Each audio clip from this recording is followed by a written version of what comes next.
is going on, everybody? This is Drew here. I want to welcome you all to a brand new episode of Phoenix Down.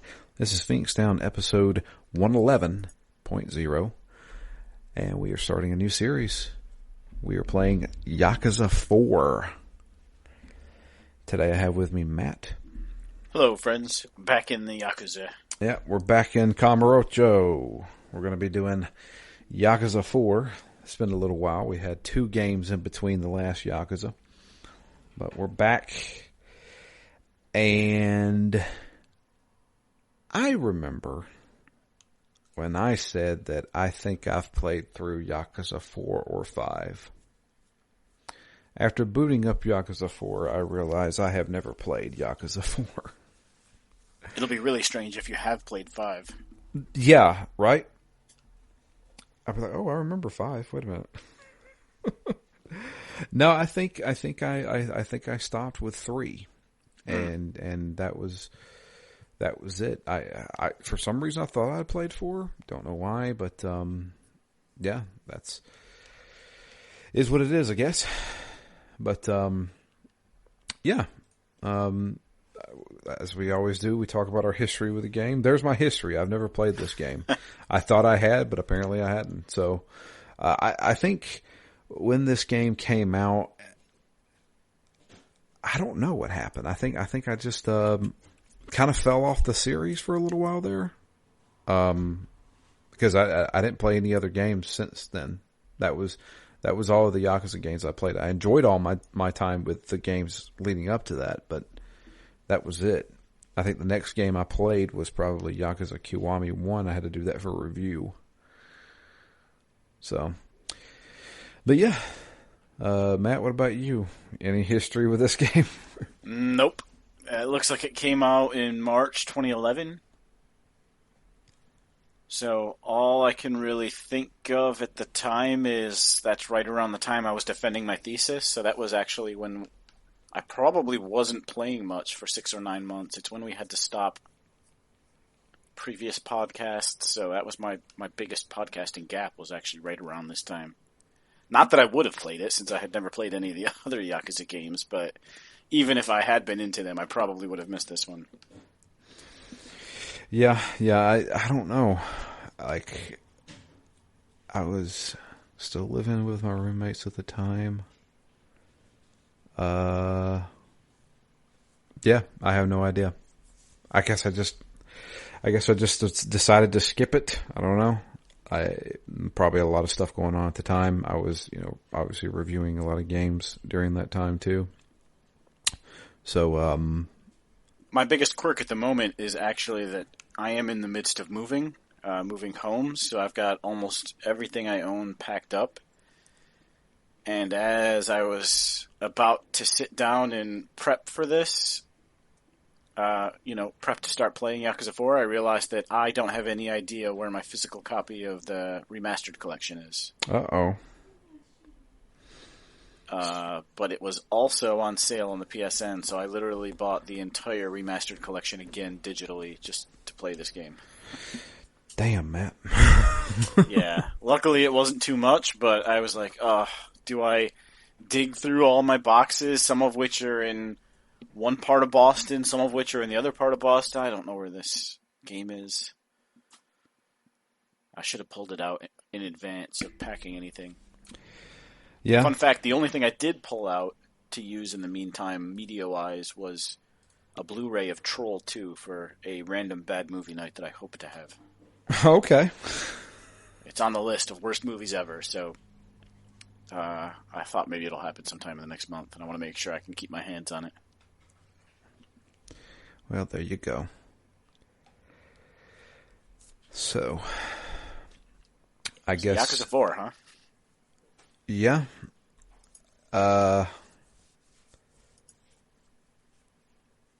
First off, this is a little weird for me because I was really looking forward to this. I'm like, yeah, all right, we have played a few games in the meantime.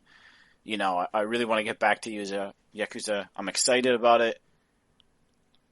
And not to fast forward to the end, but I was a little underwhelmed with this first session. Yeah, me too. This game did not hit the ground running when you first started it. Yeah. And Not to mention, the first night I started to play this, I just wanted to boot it up, get through the initial cutscenes, save it, and turn it off. And that was almost an hour. yeah, I know. It took a while. I did the exact same thing. And I was like, yeah, I'm just going to leave this playing and pause it. Because I was like, I had to go away from the TV. Yeah. So that's what I did. So, game takes place in 2010. I guess it's a year after the events of Yakuza 3. I read somewhere it was a year after. Okay. And we are introduced to a new character. Kazuma Kiryu, nowhere to be seen at the beginning of this game. In fact, where we stopped, he has only been mentioned once. But our main character is Shun Akiyama. So Akiyama is I'll say he's a loan shark, but he's not actually a loan shark. He is a guy who lends money to people. He never charges interest, and you don't necessarily have to pay him back. So I feel like he's just a guy who gives out money. Yeah, what's the opposite of a shark? Yeah, Is that a lone guppy? Guppy, yeah. But so this is our main antagonist. He is operating a lending office known as Sky Finance, and he is he seems to be living pretty well for himself, if not maybe a little bit lonely. Yep. He doesn't seem to work all that hard. No. He's also got some side business. He owns a club. Yeah, he owns a Hostess bar. So, yeah, he's doing all right for himself, monetarily. Yeah. And everything's kind of mysterious about it. There's rumors that talk about him. He used to be homeless for a while. And nobody really knows how he came about his money. But he does have a infamous title to himself because of, he's basically screwing over the actual loan sharks in Kamurocho because everybody comes to him. But there is a caveat to him lending you money, which we will get into. But the game starts off, and he's having to do a collection run. His secretary, Hana, who is a bona fide badass, if we're being honest. Yep. She's this like probably late 20s, portly woman that wears glasses. And she does not take shit from anybody. Yeah, least of which Akiyama. Yeah, exactly, yeah. Excuse me. I had to get a drink. But, yeah. So, she sends him out on to collect. And you're going to learn real quick, typical Akiyama is a procrastinator. He's also kind of a, I don't know, deadbeat. Yeah, I mean, he's likable enough. I mean, he seems to generally be a good guy. If he came from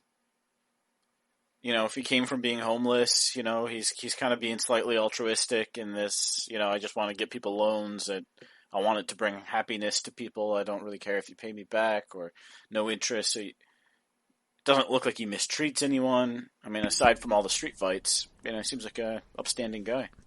Yeah, and most people seem to like him. Like nobody has a real big problem with him. Yeah. But he will throw down. He is known for having lightning fast kicks. In fact, when you fight with him, He does not punch at all. He only kicks. And he's kind of charismatic. He's kind of like, he feels almost like a cross between, Majima and, Kiryu. Yeah. He's got the charismatic parts of Majima without the craziness. It's almost like you're boring him every time he's talking to you. But he seems to have a good heart in the end. Yeah.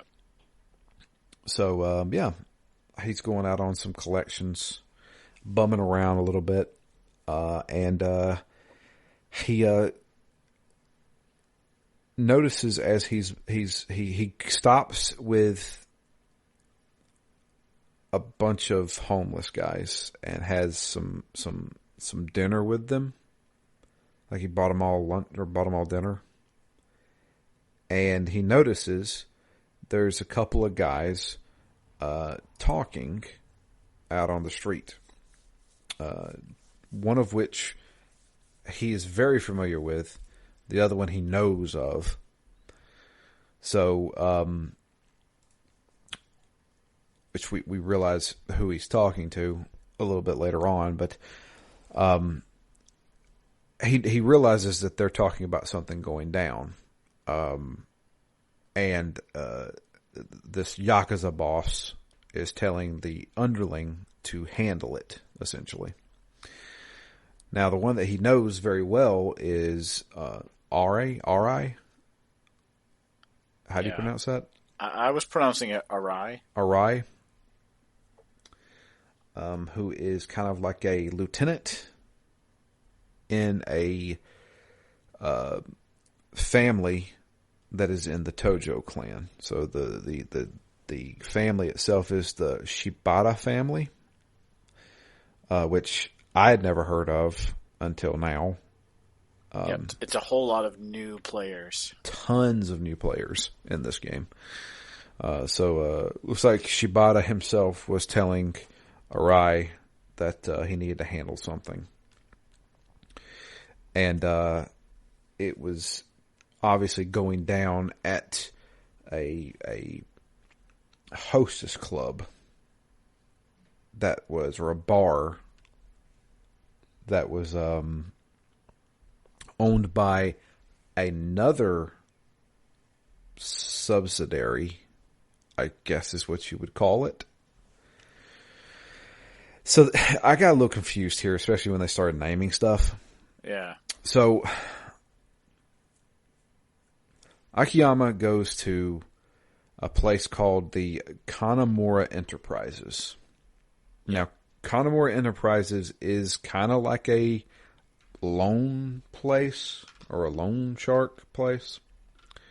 That is a subsidiary of the Tojo clan via a subsidiary of the Shibata family.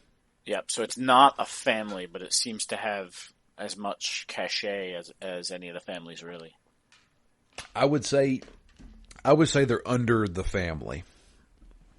So basically you got the Tojo clan, which has a bunch of families. The Shibata family is one of them. The Shibata family has things under them that do their day-to-day business kind of thing. And Kanemura Enterprises is one of them. To start with, yeah. And there's a bit of a power struggle here in the middle, right? Well, yeah, it seems like it. Or power dynamic shift, maybe. Yeah. So what ended up happening was a bar that was ran by the Kanemura Enterprises. There were two guys in the Yakuza who were there causing a ruckus. Now, what these guys were from a different family altogether, a different clan even. These two guys are part of the Inosiwa clan. Yeah. I think that's how you pronounce it. Yeah, I think that's how I was pronouncing it. Now, the Siwa clan is another clan in Tokyo that is most certainly not as big as the Tojo clan, but they are in good standing with the Tojo clan. But when you get these lower level dudes who don't understand the inner workings of clan politics, they start to talk. And they're like, those Inosiwa guys, they're over there at our bar right now, screwing around with our people, making a mockery of us. And Akiyama is there at the Enterprises, and he's even talking to some of these guys. And he tells them, he even kind of eggs them on, saying, no other Yakuza family would actually allow this to happen. And they're like, you know what? You're right. We need to go over there. One of the people that is part of the Kamurocho Enterprises is a guy named Kaido.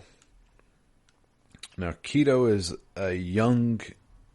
He comes off as young, I guess. I don't know. Yeah. Looks like a young kid. He always wears like a Letterman's jacket. It says Japan on the back. It says Japan on the back of it. So, which is always fascinating to me because I often think about places I've been in the world and whether certain places advertise their own like home pride. And my feeling is that the more multicultural an area is, the more there's a need to identify that. Where I come from, I represent where I come from. Right. Because I feel like I've seen it so much more in... It's just America, man. Yeah, well, America and England as well. You see a lot of, Union Jacks in England. Yeah. I feel like per capita we have the most nation's flags of any other... You know what I mean? But visiting my family in, like, Italy, you almost never see it. Never see an Italian flag. Yeah, you never see Italian flags. People aren't wearing shoes that say Italy on them or jackets that say Italy on them. Right. I don't know. I didn't, but... So, Kaido seems to be kind of like the second in command of Kamurocho Enterprises. Kanemura Enterprises. Well, isn't Arai second in command?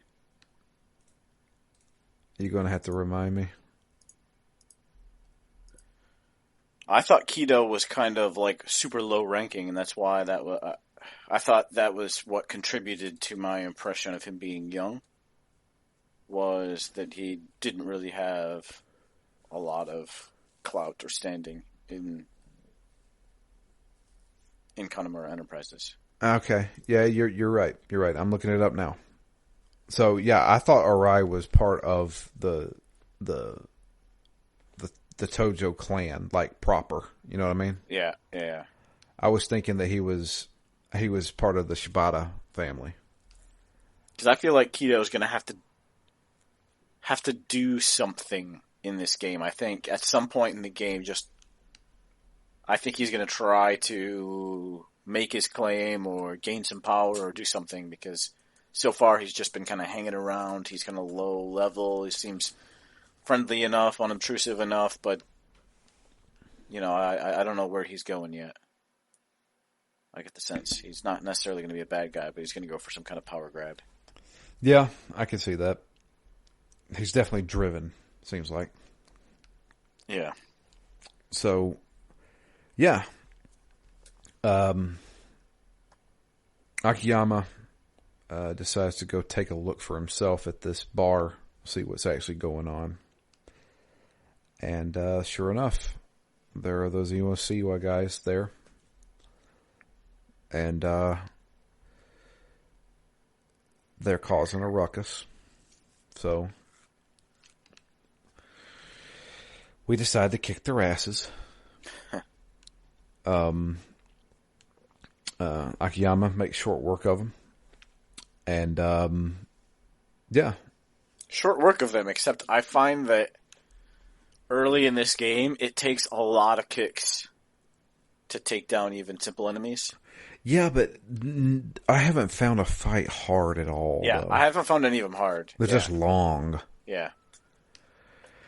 So, yeah. I did wait a little bit longer to upgrade, and it's a little less... It doesn't seem like there's the simple upgrades, like this upgrade does more damage. Yeah, I have yet to find anything that says this does more damage to your attacks. This gives you more health. This gives you more spirit. None of that stuff is there. Yeah. So I don't know what's going on there. It's all a lot more obfuscated here. It's like a 3-kick finisher. Now, 2-kick finisher, then a 3-kick finisher. Yeah. Which I'm fine with. It has less for me to worry about. Yep, and maybe the damage output just goes up a bit with level. I do actually have a level, right? I think I do. Yeah, you do have a level, and every time you level up, you get spirit orbs that you can then use to basically add stuff to it, I guess. Yeah. But I wonder if damage output goes up at all natively. I don't know. That's actually a really good question. I'm not sure. Because I do feel like I've been doing more damage sort of in Chapter 4 than I was in Chapter 1. I just remember my first impression was, wow, why is it taking so long to kill these guys? Or knock them out. Right. But, I don't know. Maybe we'll find out as things open up more. Possibly. So. Yeah, one of the guys... There's 2 guys there. We beat up one of them, and he gets knocked out. The other guy, which I'm looking him up here, Ihara is his name. Mm-hmm. He just got promoted in the, I'm just going to call it Siwa clan. Yep. Siwa clan. And he's celebrating. And he said that everybody said this was cool. Like, nobody said there would be a problem. After beating him up, Arai shows up, and Arai's like, hey, I'll handle this. You don't need to be doing this to Akiyama. And Akiyama's like, whatever, man. It's not a big deal. Well, Ihara pulls out a gun and is going to shoot some people. And he actually does end up shooting Arai. And it seems like it shot him right in his freaking stomach, but he's like, it's fine. He's clipped me.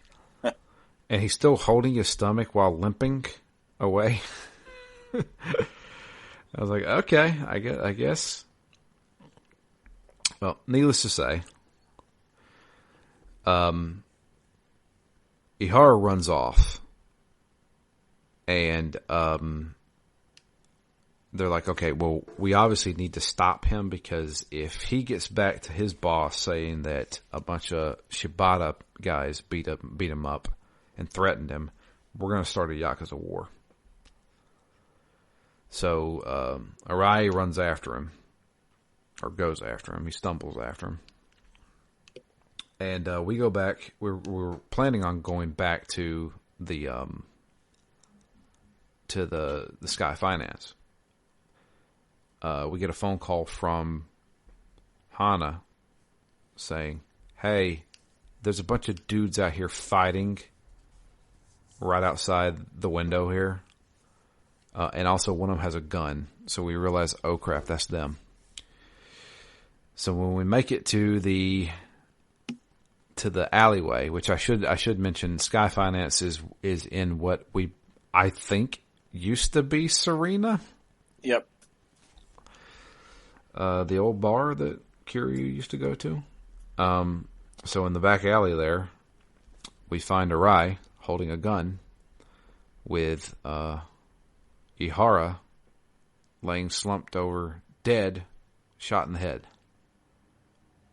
And we're like, did you kill this dude? He's like, I had to. He's like, you had a lot going for you, man. Why are you doing this? So we tell ER, get the hell out of here. They're going to be looking for you. You need to lay low. He gets out of there. Kaido shows up, sees the body. Oh, crap. Now the cops show up. So the cops are like, you're going with us. We're going downtown, man. Yeah, they didn't really want to listen either. No. He's like, dude, I didn't do this. I save you excuses. Kind of thing. So I was like, oh, okay, well, I guess they're not going to listen to us. So we sit down. All right, so I'm looking this guy up because I don't know how to pronounce his name. I still don't know how to pronounce his name. We get interrogated by a homicide investigator named Suguichi? Suguiuchi? Sugiuchi? Sugiuchi. Yeah, Sugiuchi. Yeah. Who really doesn't like Akiyama at all. At the same time, all he wants him to do is tell him, look, we know you didn't do this. Just tell us who did. And he doesn't want to say, and they're like, okay, we can't hold him, so we need to let him go. And they know because Hana called in and said, I saw that it wasn't Akiyama? Yeah. She came in, she came out and basically said, yeah, it wasn't him. I'm a witness. And at this point, I guess they realize Arai is the one that did it. I think so. I thought they didn't know, but all of a sudden they're looking for him. Yeah. Everyone seems to be looking for him. I guess because Kaido was there. Because they also interrogated Kaido as well. Yeah.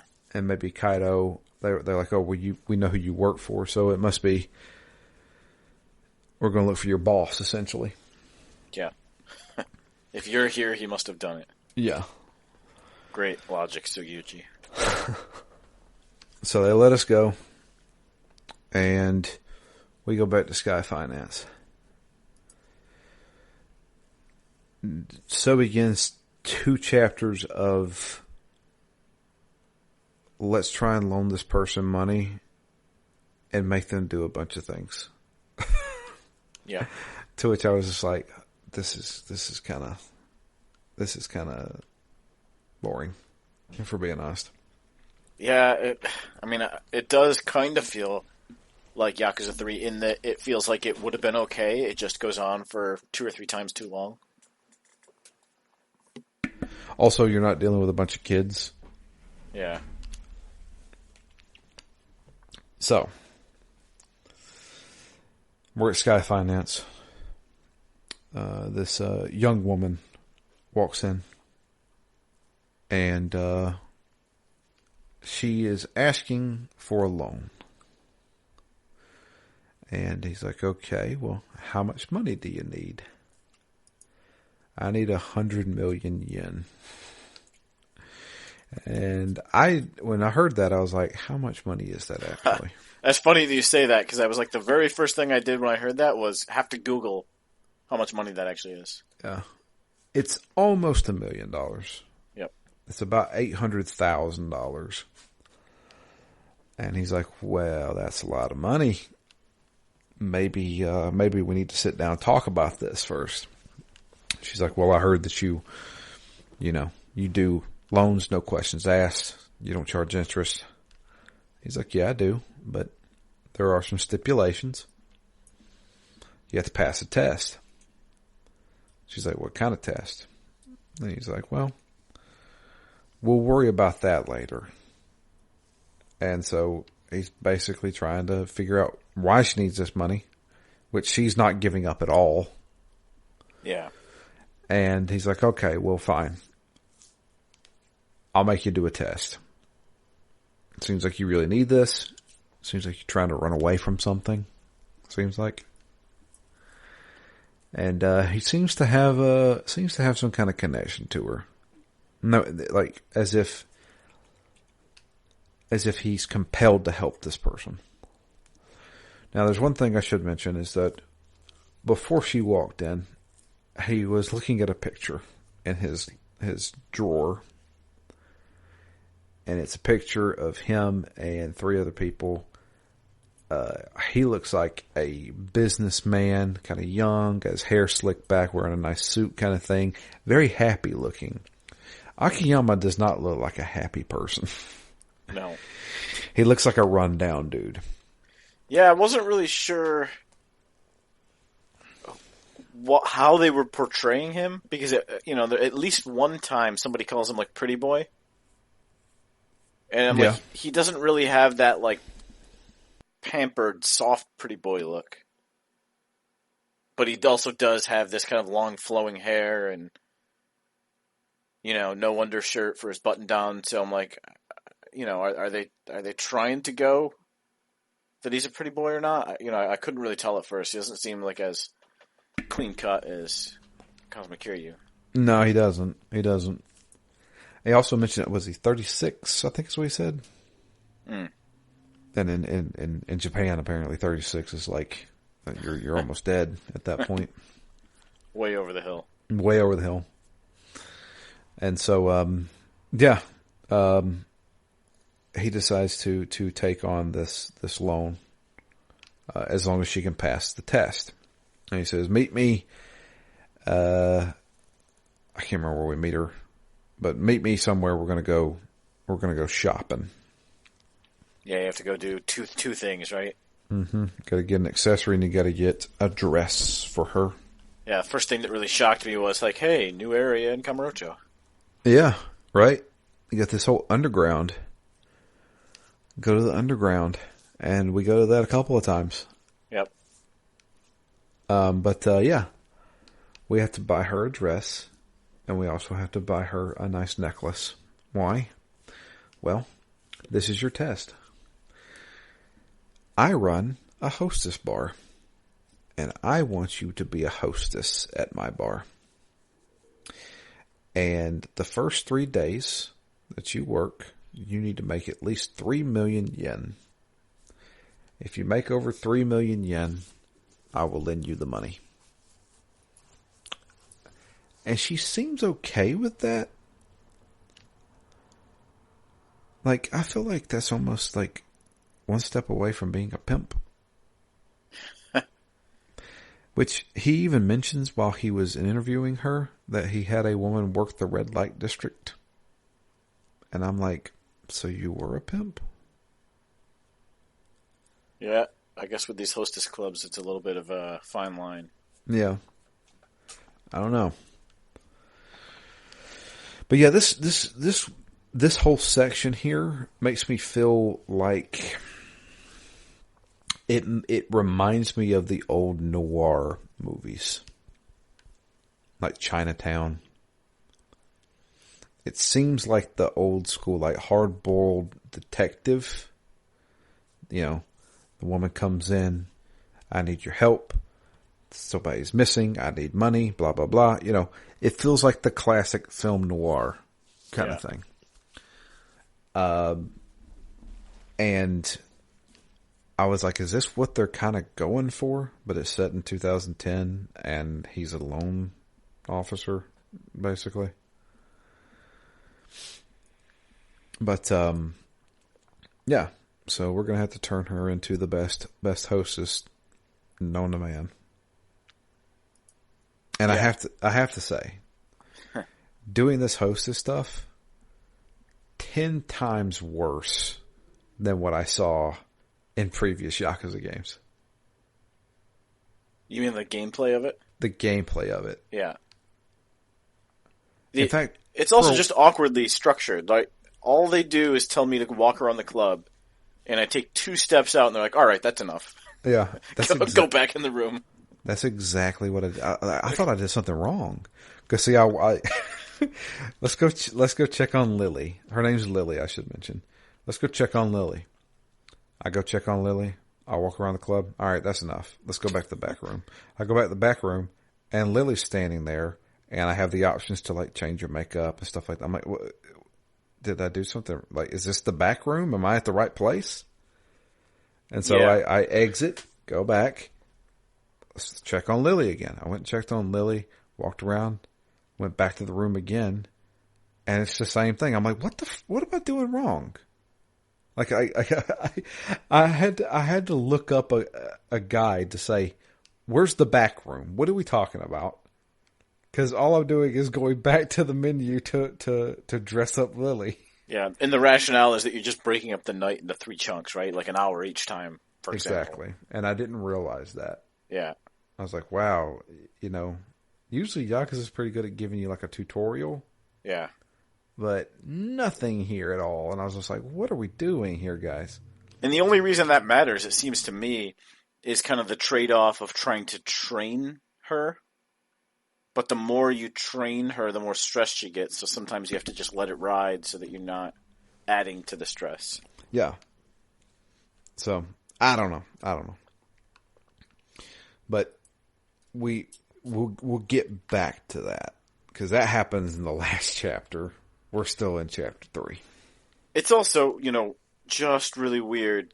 I don't know if it's quite in 3 or 4, but there's a very strange, especially in 2022, kind of power dynamic here, where he's about to offer her a crap load of money that she needs. She's desperate for it.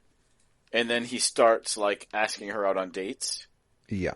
And it's very much like, I mean, yeah, within the game context, he could be her pimp or whatever, but it feels very much like she has no way out and she must do this because he's her only option. And so it came off very creepy to me.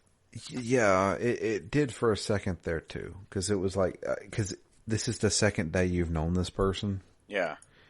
And you go out on a date with her and then take her up to a rooftop and then you kiss her. And I think it's supposed to be like sweet, like he's falling in love with her. I'm like, dude, you've known this person for less than 48 hours. Yep. And like, even that wouldn't have been as awkward if there wasn't this whole money part of their relationship. That's true. She's just got to grit her teeth and do whatever he wants to get that 100 million yen.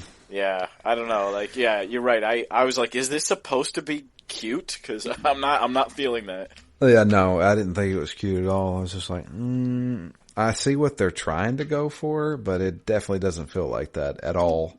Yeah. So yeah, there's that dynamic of, they're falling in love. I really don't think so. I honestly, I think she may turn out to be kind of a villain. I could be wrong. Thanks for all your money. Yeah, which we find out a little bit later on. Something happened.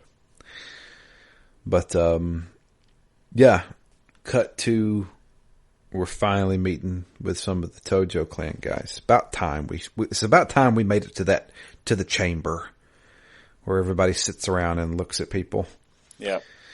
And, there's a little bit of a drama dynamic happening here. So, Daigo Dojima, still the head of the Tojo clan. Good to see someone we recognize. No kidding, right? First person we finally recognize somebody. So, Daigo's there, and he is with some of the other subsidiaries, the other families, and he is meeting with the acting chairman of the Siwa family, or the Siwa clan. Because he mentioned he has a boss, but the boss is too ill or too old to actually come to the meeting. Yeah. Right? I think I remember hearing that. I think so. I think. But, his name is Katsuragi.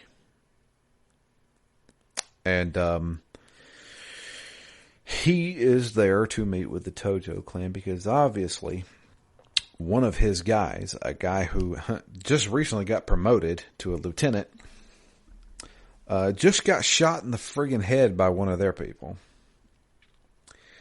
And he's like, we've had a really good relationship for years. with the Tojo clan. Now, I get it. The Tojo clan is much larger than our clan. We can't let this stand, though. It's a matter of honor. Yep. And so, Daigo starts off with, well, we sincerely apologize. We didn't know this was going to happen. It was definitely not our intention. We have offered you a nice little peace offering of a lot of money sitting right there.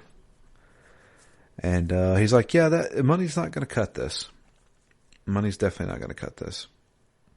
They're like, okay, well, let me bring in somebody that you might want to talk to. So they bring in what's his name? The family leader. Shibata? Yeah, Shibata. Yeah, they bring in Shibata, and Shibata has his hand bandaged, and he hands over a little towel, and the guy looks at it, and it's the dude's finger, and he's like, yeah, cutting off your finger, we don't care about that stuff either. Yeah, it's a little old fashioned. That's too old fashioned. Come on, we did that back in the 80s. We don't do that kind of crap anymore.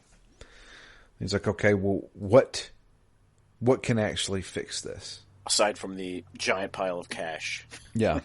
Well, he said, well, there's two things. There's two things that you can do. And I'll give you a couple of options to smooth this over. The first one being, you give us everything that Goro Majima's been building over there in Purgatory. And he's like, what? Yeah, the big apartment complex. All that stuff that he's been doing with Majima Construction. Hand that over to us. And of course, Daigo's like, yeah, that's definitely not going to happen. That's way too much of a big income for us to just be handing over. It's okay. All right. If you don't want to do that, I want the gunman. I want the guy who killed my lieutenant. I want him dead. Yep. Bring me the head of him. We'll call it even. Now, I don't particularly know, because we still didn't get a full feel of how Daigo felt about Arai. But it seemed like I also don't want to do that either. But when it came down to it, give him the Purgatory land or Arai, I'll see what I can do with Arai. It's just one man. Yep. So, yeah, they kind of leave it at that. So now, not only do we have the police after Arai, we now have the Siwa clan after him. And we also have the Shibata clan after him, along with the rest of the Tojo clan. Now, we say all this to go back to Akiyama. Akiyama has decided that he is going to try to protect Arai as best as he can.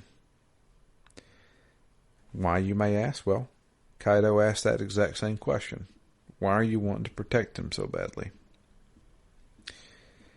I said, well, because he saved my life one time.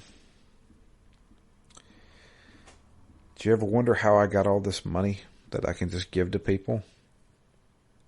We're like, well, yeah, nobody ever really knew. He's like, well, a long time ago.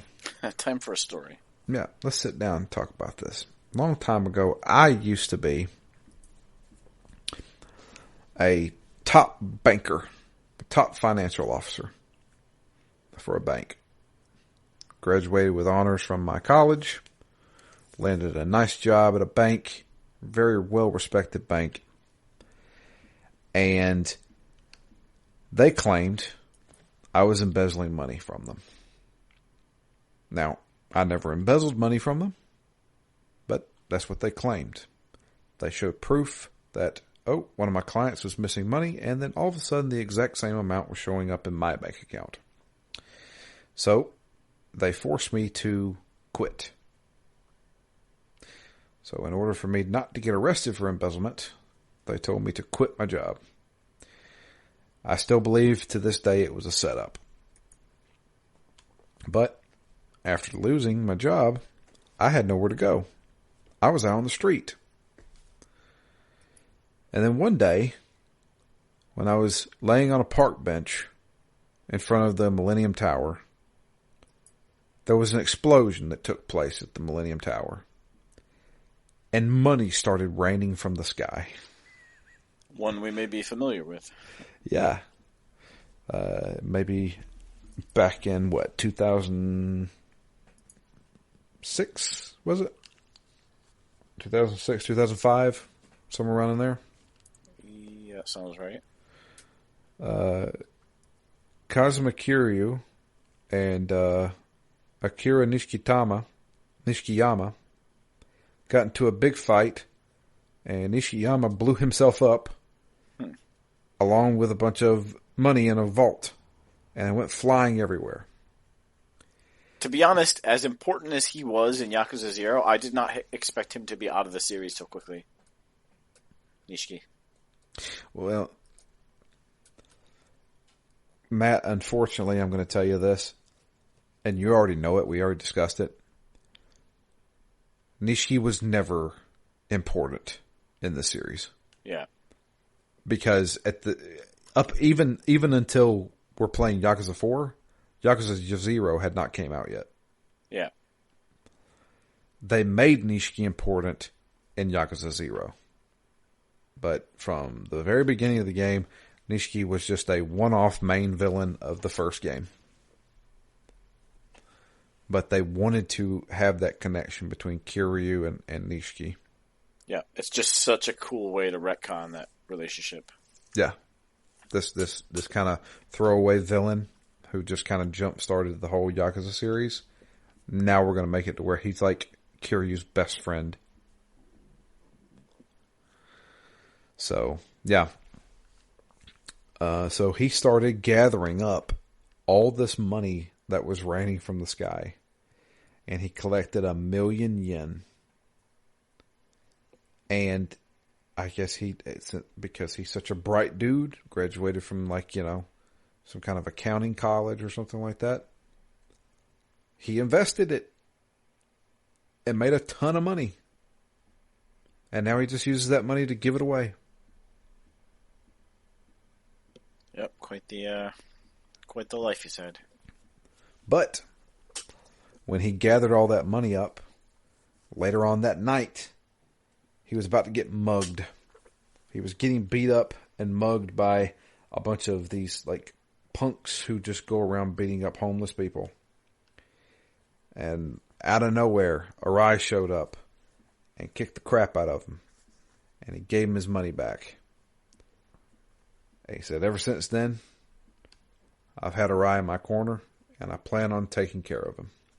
Yeah, and he's like, if I'm gonna invest in Kamurocho, I'm gonna invest in Arai. I think he's doing the right things, and he's gonna own this city. So that's the reason why he's so caught up on him. Now, trying to imagine if there's anything else. The only other thing I can think of is when Kaido gets kidnapped. Yep. So, I think we're out making collections. Or trying to make collections. And we get a phone call from Hana saying that these dudes busted in. Yakuza dudes. And they took Kaido and also took the client registry. And so we got to go find them, which leads us to the underground. Yeah, I got a little bit lost here. I didn't get lost here. I did get sick of having to go back and forth. That was annoying as hell. Yeah. I did have a few times. There's one point in this game that I thought was almost comical in that they tell you to go all the way back to Sky Finance. Literally, you walk in, nothing happens, and they say, all right, well, now you need to go somewhere else. Yep, that happened. It only happened once, but I was like, did something not trigger? Like, literally, I just walk in, nothing happens, and then I have to walk back out. Very strange. You remember that quest in Ni no Kuni? Where they made you walk across the city just to walk across the city again? Oh, man. You give me flashbacks. Yeah. It's also making me think of, what, Kiwami 2? With all of the nested fetch quests? Oh, God. Kiwami 2. Kiwami 2 had that. Kiwami 1 had that pretty bad, too. Kiwami 1 just had useless stuff. Yeah. Holy crap. Kiwami 1 was the most padded friggin' game. Yeah, maybe it was 1 that I'm thinking of. Where it just started out really, really jarring with how good it looks versus how awkward it is to play. Yeah. So, we have to go to the underground. The whole underground isn't connected, right? I think it is. Because I could swear I went, like, when they said go underground, I ended up going all the way to the south side of the map, down by that street that you can't go onto where the cabs are sitting. Yeah. And because I had accidentally gone down there earlier, well, I guess intentionally and accidentally, then I was like, alright, that's an easy way into the underground. I'll go down there and look for the objective. And nothing happened. It didn't look like it was all that big. So then I went back up, went back to the theater district, then went down over there, and I don't know if I could have gone there fully underground. All right. That's a good question. I don't know. Because you have to go via the Millennium Tower. Yeah. And I was going to say no from being in the mall area, but then when I went down a level further into the garage, it seemed like that was endless. I didn't actually see how far you can go in it, but as soon as I turned the corner and saw that it was like a quarter mile to the end, I'm like, I don't think so. I'm going to go back upstairs.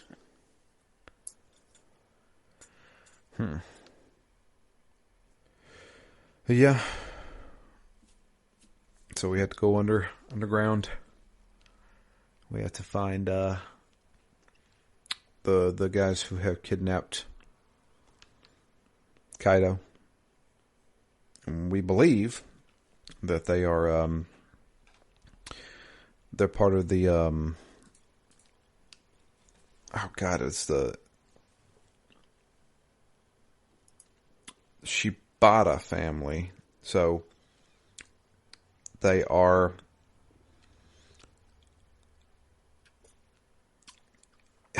they're below the Shibata family, kind of like the Enterprise. Yep, Kamurocho Enterprise. Yeah. So I think his name, it's Hatsu Shiba is his name. Hatsu Shiba, which is a clan, the Hatsushiba clan, who works for the Shibata family. They took it upon themselves to try to find out a client that Akiyama had. That's why they took the registry. I don't necessarily know why they took Kaido. But they took him. And we have to go through there because there's the undergrounds where like a lot of the homeless people live. And after they got kicked out? Yeah, after they got kicked out. And the homeless were like, we want our homes back. And so one of the homeless guys follows us. And it's like, no, I'll help you. I'm like, okay. So we have him helping us. Not the biggest help in the world, but I'll take it. Yeah, didn't do much more than really distract Yeah, one enemy at a time. yeah. He took an enemy off my back for a little while, and then we come to a locked door, and then we have to go all the way back, and then get one of the homeless guys who used to be a locksmith to pick the lock. We do this 3 times. Why? Yep. Why do we have to click through dialogue saying, hang on, let me get it? Then it fades to black. And then he says, okay, got it. And then you run through. Like, it's unnecessary. Yeah, I mean, I definitely agree, but I also feel like that's almost been a trademark of Yakuza. Yeah, I mean, it kind of is. And I feel like some of the quirks of Yakuza I'm getting burned out on. Yeah. If I'm being honest. There's just a few little quirks here and there that I'm just like, oh, God. You know. And I just have to smash X until it skips it. Yeah. And to be fair, I'm going to be real honest with you. I've done 2 sub-stories so far. I do not care. I'm sorry. I don't know if it's because I'm not playing as Kiryu. I don't know if it's because I'm getting burned out on the series. I don't know the reason why. I've done 2 sub-stories and I'm like, yep, these are not as fun without Kiryu. If I'm going to be honest. Yeah, or if maybe Akiyama was a little bit more... I mean, I know in-world, in-game, he's charismatic, but I don't see him saying so many funny things. Like, I'm never grinning when he's talking. I'm never like, he doesn't have any zingers. I don't know. He's a little bit plain. He kind of looks like a hybridized, like, here's your, well-dressed, pseudo-attractive guy that's just going to do things, but he's not... he's not mean to where I've got a little bit of an anti-hero thing.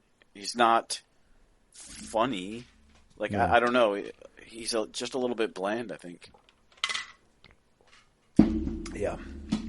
I think what makes Yakuza so good and what makes the sub-story so fun is that you take this stoic, quiet man and put him in these ridiculous situations. Yeah, I'm thinking of where he's in there, like, when he's acting in a fake movie. Right. Like, it's just funny because he would never want to do that by choice. Yeah. I still absolutely love the... I think the best sub-story ever was the one where you're playing as Majima in Zero. And Majima is, like, scoping out another Hostess club. And he's scanning the room. And... he sees that one dude in his underwear just like gyrating. Yeah. And he does like the quick double take. It's the classic like scanning the room with a camera and it sees it and then it cuts back to it real quick. Yeah. And I think the dialogue was just like, what the fuck? Oh man, so good. Yeah. Anyway. Yeah, it's one thing though. You mentioned I didn't really feel burnt out because I was pretty excited starting the game. But you know what I haven't had even once yet so far is like an oh shit moment, really. Not like one where I really cared because maybe it's just because it's Akiyama, but I just haven't cared about the characters. I mean, I guess Lily and what she's doing and why she needs the money is reasonably interesting as a bit of a mystery, but it's a mystery happening to someone I don't really care about. Yeah. That's the thing. There's no reoccurring characters here. Yeah. So it's kind of muted. Yeah. It's just like, I don't care about these characters. I care about Kiryu, Majima, Daigo. I care about the characters that have been established for the past, 4 games. Yeah. So, I don't know. It's weird. There's some things that happen, sure. Yeah, we find some dead bodies. Yeah, we find some dead bodies. There's one thing I forgot to mention. is that when the shooting happened, when we found Arai shooting the Siwa guy. Later on that night, Kaido goes back to his headquarters and finds his boss dead. Which I completely forgot to mention him. But he's in one scene, so there you go. And he's, also I should say, he's half naked when he's killed. Yeah, in a compromising situation. Yes. Now, I say that to continue on with the underground. We finally run into the guys that... Okay, before we run into the guys, we run into Doc Emmett Brown for some fucking reason. Yeah, that was random. Yeah. There's a dude who looks like Doc Brown from Back to the Future, and he's standing in front of what looks like a time machine. In the middle of a basement with a bunch of homeless people. What the fuck? I was like, what? So, anyway. Yeah, that's it. That's all I can, like literally, he's like, oh, thanks. And then thanks for saving me from the Yakuza. All right, cool. What? And then you keep going. Yep, it would have made more sense if someone had, like, drugged him. And he's going through and you're like, oh, maybe there never was, an old scientist in a time machine in the underground. But, I mean, they certainly played it off as if that was just a random thing that happened. Yeah, no, that actually happened. So, I don't know. But we run into the guys that kidnapped Kaido. Kaido's there. They also have the registry. And, this cutscene is a perfect example of, like, I feel like this is just bland. If Kiryu was saying it would be better. Yep. Because it was like, yeah, you got my registry. And the bad guy's like, no, we took your registry. He's like, okay, well, I'm going to take it back. I'm like, okay, well, come and get it, bitch. So we have to fight a guy. And all these fights also are a little bland because, I mean, the number of times I feel like I've gotten into a street fight and it's been the same model, but maybe with different clothes on. Sure. And, maybe to your point of it's starting to wear a little bit. I mean, that's happened through all of them, but I did also, sometimes the only thing I thought that was kind of funny was that you can almost tell who's going to be triggered to come after you. Because they're usually in an intersection and they're usually not moving. Yeah. And so you can almost sneak behind them sometimes, which I actually liked a bit. I could avoid the fights if I chose to. Not that I necessarily do, because I want the 1 to 5,000 yen payouts that I get sometimes when they're trying to send me away happy. But, I don't know. Like, those fights into this area in the underground where it's boss fights as well, but none of them really feel all that different. No, like, not really. I guess in the underground they start to have more weapons.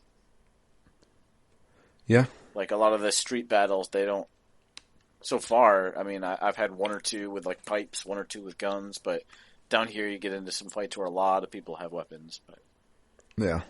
I don't know. Like, that's not really a differentiator at this point after, 5 games in. The boss fight here has 2 phases. The first phase is pretty easy. The second phase, the only thing that's different is that he has a chainsaw and is trying to slash us with a chainsaw. And if he hits you, you're going to fall down. And when you try to hit him, he doesn't get stunned. That's it. Yep. So we beat him up. We get the registry back from his boss, who's scared out of his mind. And we're like, okay, why did you want this? Like, look, the boss wants it.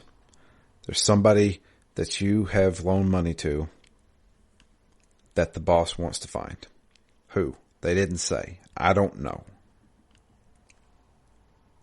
Okay. Whatever. Cut to the next day. Or maybe the same day, I can't remember. But cut to the next day.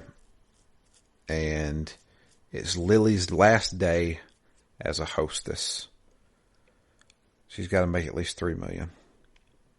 I walk around the club 3 times. Sort of, because they keep Yeah. they keep aborting my walk around the club after 4 steps. Yeah. Was she getting customers that day? In the very first instance, she did not. So the first time I did this, I had dressed her up in the red dress and the more elegant necklace, and my first walks around the club, they were like, "Oh, we want somebody who's elegant," so it was a perfect match, and she made a bunch of money. The second time around, they said they wanted somebody with more charisma.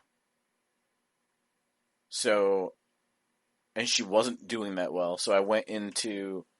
In fact, what was she doing? She was doing something like she was sitting alone, standing alone texting on her phone or something. Yep, that's exactly what I got. And so I went back there and I'm like, all right, well, I guess we're going to have to train you to up your charisma.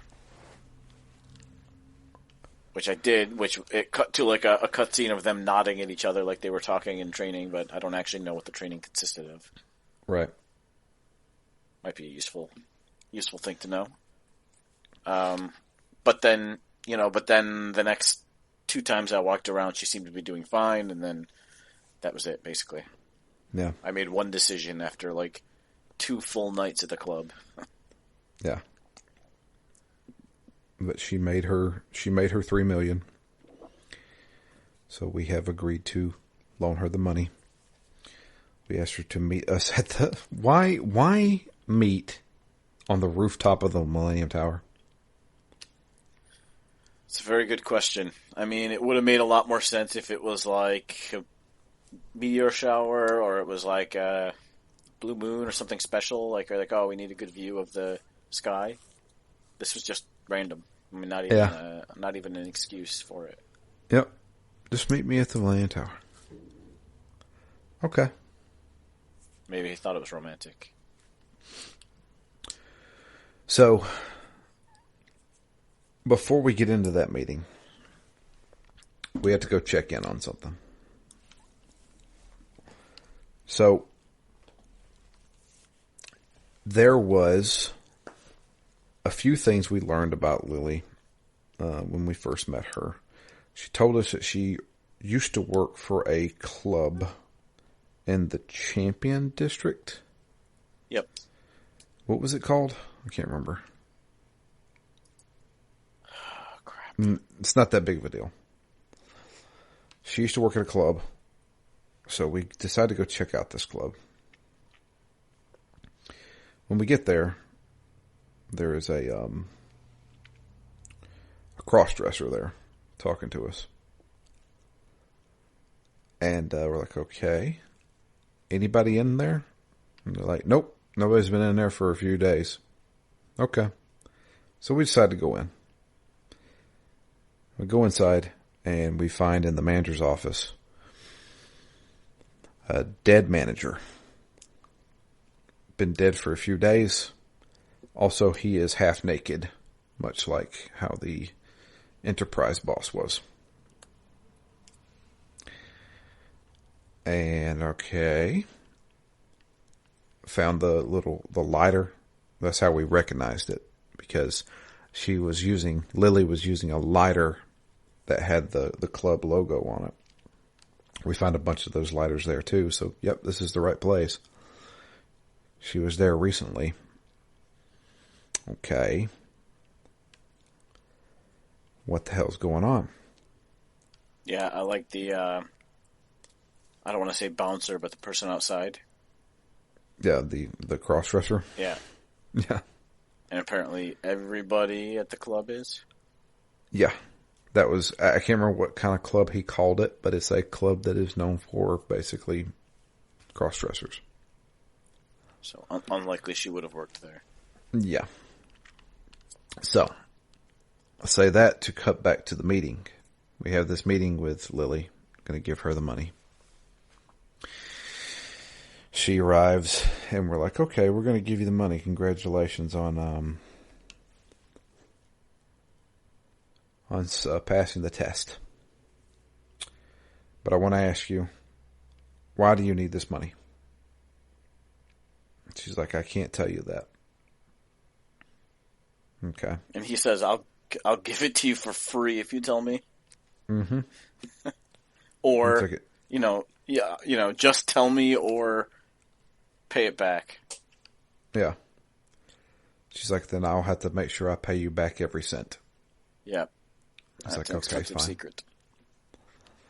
He's like, do you wanna talk about the last club that you worked at? She's like, what are you talking about? Went by there. Only cross-dressers worked there. You never worked there. Also, when I went by there, there was a dead guy. And she was like, I don't know what to tell you. And so he basically, he asked that question and said, why do you need this money? She's like, I can't tell you that.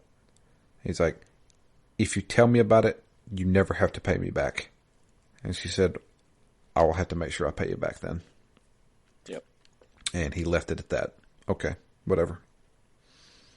I think I just gave 100 million yen to a murderer, but all right. And that's it. She leaves. And he's like, what are you going to leave town? And she basically says, yeah. Yep, I'm out of here.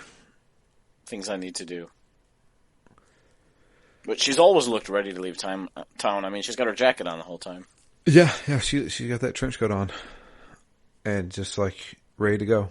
That's another thing.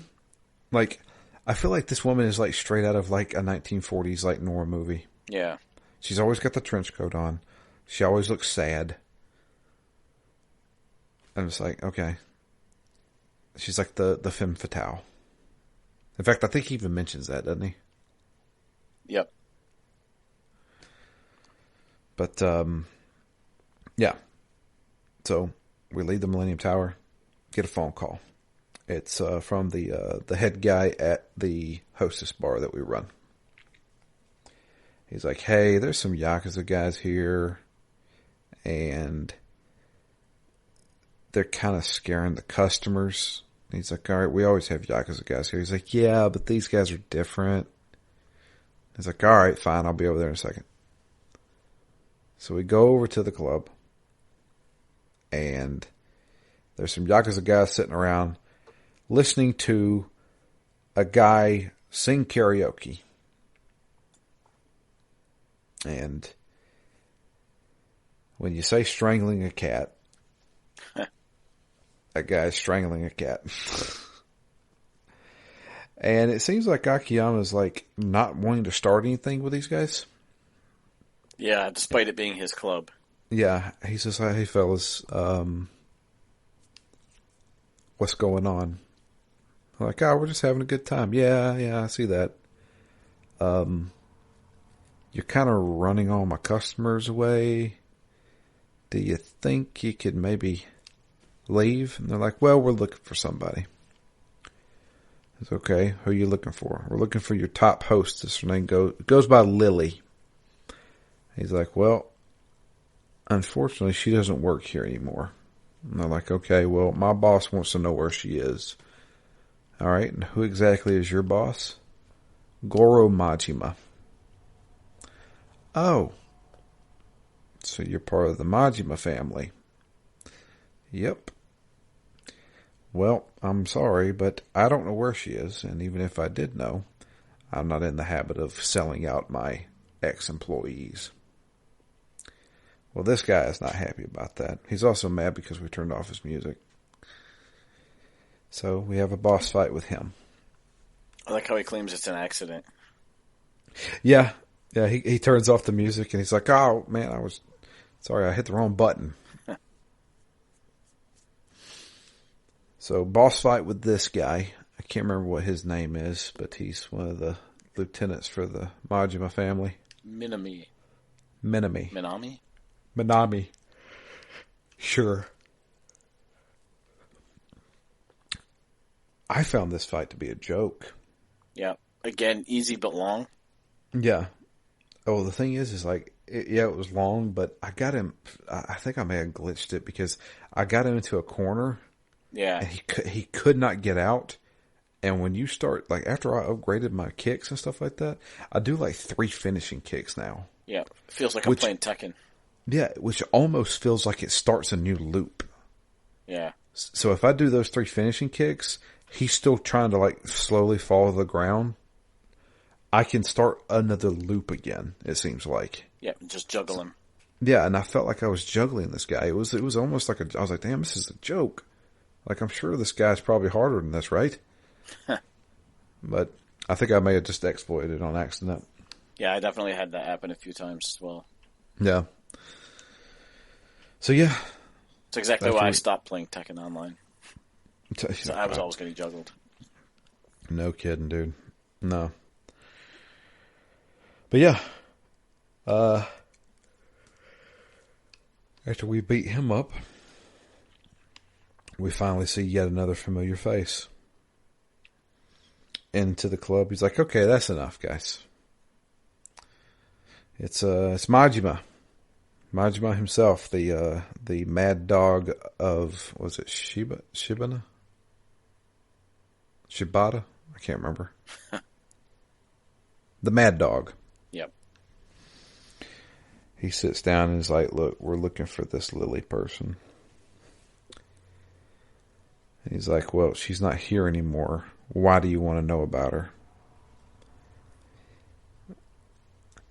At this point, during the cutscene, my cat started chewing on some wires, so I had to get up. Matt, did any revelations happen in this cutscene? Because I didn't get to see it. I don't think so. Okay. So what did Majima say? Good question.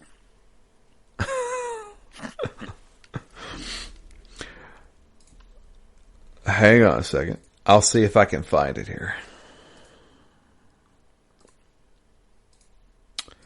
Blah, blah, blah. Here we go. Part 1, Part 2, Part 3, and Part 4. Here we go.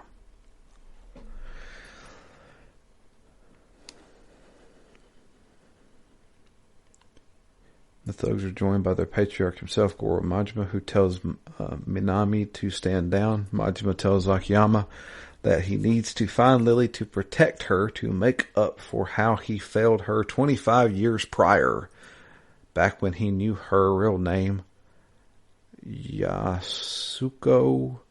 Saejima. There you go. There's your revelation. Lily is actually Yasuko, and Majima knew her from 25 years ago. Yep. And that's where I stopped. Yeah, me too. Because I had to go after my cat. It was his obsession with biting wires. Yeah, our dog, my parents' dog did that a while ago to a lamp wire, and it did not end well. He seized up a bit, foamed at the mouth a bit. Oh boy. And as far as I know, has not chewed through another wire since. Perhaps a lesson in pain. Yeah.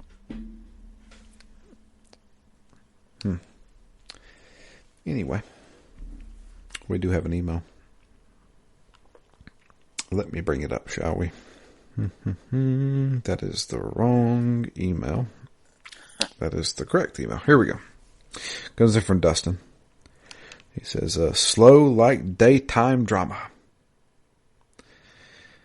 And a boring one, and as boring as that sounds, hey guys, couple quick thoughts. Why does everyone seem to have big hands? And old person hands. Yeah, they're all old. If I smoked like everyone in this game, I would want one of those gigantic lighters. Akiyama is a cool protagonist. Even if some of his tests are suspect, like I even had a girl work in the red light district to get her loan. Awesome. So you make a woman a prostitute for an interest-free loan and you're the good guy? What's with the music running through town? Someone was like, hey, you know that shitty style of music called scat? Yeah. Well, let's make it sound even more shitty by adding a droning sax to it. That would be a great theme to run around to. Hope that guy got fired, Dustin. So I tell you this, I could not tell you what the music sounds in this game because I've played this game exclusively on mute. Oh, really? I guess if it's subtitles, it certainly makes it a little easier. I have played every one of them on mute because when we first started this series, my wife was still working from home, and so I was just like, she's sitting next to me trying to do work. I can just read the subtitles. And since then, I have played the majority of this game at 5:30 in the morning. I don't want to wake up my wife, so I just have it on mute. Yeah, and just go at it like that. I mean, for me, that's mostly fine, except I feel like the best moments are enhanced by the voice actors, even if I don't understand what they're saying. Sure. Except there haven't been any of those moments yet in this game, so haven't missed a thing.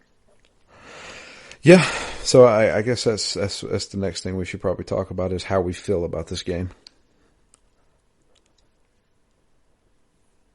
If this had been one chapter or 2 chapters as an intro, I probably would have been okay with it, because I would have said, alright, here's not Kiryu, and we'll see how his story intertwines with Kiryu. Right. So I don't know where it's going yet as far as Akiyama as a character. I mean, again, he's an interesting enough story in game. He has a place in the world, right? He's got some history. I feel like I know him a bit, so it's fine. I don't get the sense that he's super interesting, and there haven't been any real good character moments yet. Yeah, I feel like this is still like the intro to this game. Yeah. The difference is, I don't think we go back to Akiyama. I don't think we play as him again. Because I'm pretty sure there's 4 protagonists in this game, and there's 4 parts. Yeah, I just saw that, actually. Yeah. So, we'll see what happens. As far as how I feel about it, yeah, I feel kind of the same. Honestly, I think that this is just... it's a warm-up to something that I don't know will ever fully get hot. Yep. I mean, there is at least a bit of mystery here. With sure. what did Lily do? Who is she? What does she need this money for?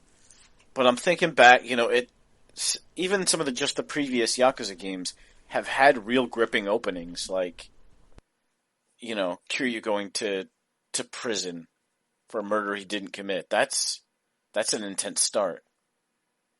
Or I'm thinking even just randomly, like, beginning of Persona 4, there's all these mysterious murders. What's going on? Why did they happen? Like, I'm like, all right, I must know. I haven't felt that pull yet in this game at all. I'm like, all right, I'm sure it will be a reveal when it happens, but I'm not sure that I'll care. I think the big thing for this game was that the fact that, we had a guy get shot and now it's going to start a bunch of turmoil in the Yakuza. Yeah. I mean that has happened before though in these games. Yeah, that was probably the most interesting part. I perked up when I saw the Tojo clan meeting. Yeah. I perked up when I finally saw Majima. Yep. So let's give it some time, maybe. Yeah. Maybe the next part of this game, the next 4 chapters of this game will pick up a little bit. Yeah, it certainly might be too early to judge it, and I mean, yeah, because the 3 certainly did change after the intro a bit. So yeah. We'll see where it goes. Very true.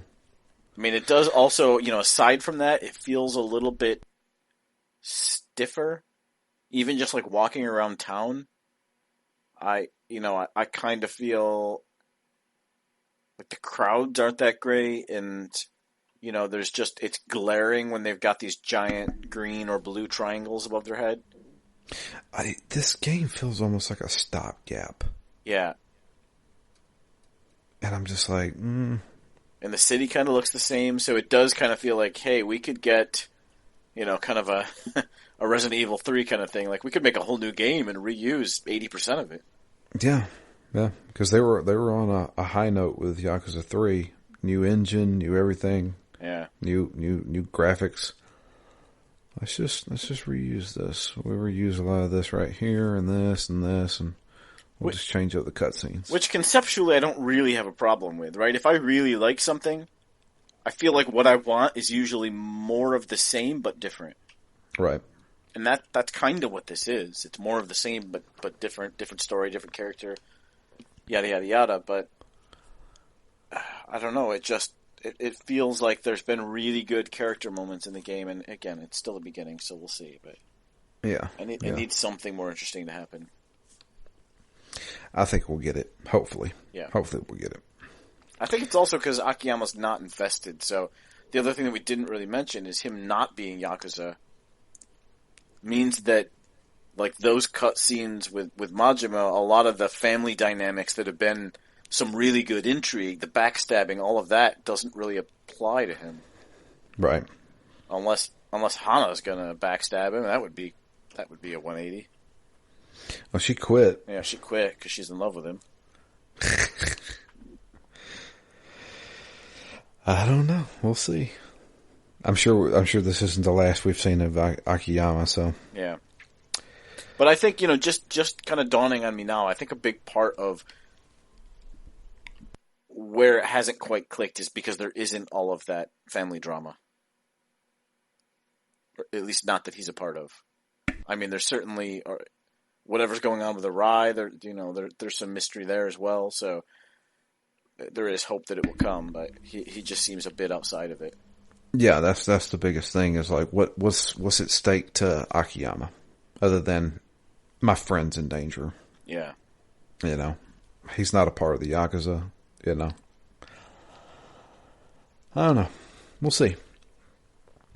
But if you would like to send us an email, it is drew@ztgd.com. You can also tweet to us. I am at DMLFury. Matt is at REMGS, and the podcast itself is at ZTGD Phoenix Down. Keep an eye out on that Twitter, ZTGD Phoenix Down, because sometime next week I'm going to hold a poll for our next game. The next game after Yakuza 4 will be voted on by you, the listener. I want to get a lot of votes in on this. We got 4 games to choose from. We're not going to reveal them just yet. You're going to have to look at the poll. But yeah, I think there's going to be a little bit there for everybody. So if you want us to play that game, and if you want to play along with us with that game, make sure to vote. Okay? Probably going to put it up Wednesday of next week. And I'm probably going to run it for the longest I can, which I think is a week. Yeah. Yeah. So we'll run it for a week, and then that'll be just in time for us to finish Yakuza 4 and know what the next game is. But that's going to be it for us. I appreciate everybody listening. Until next time, I am Drew. And I'm Matt. And we are out of here. You guys have a great week, and we'll be back with a continuation of Yakuza 4.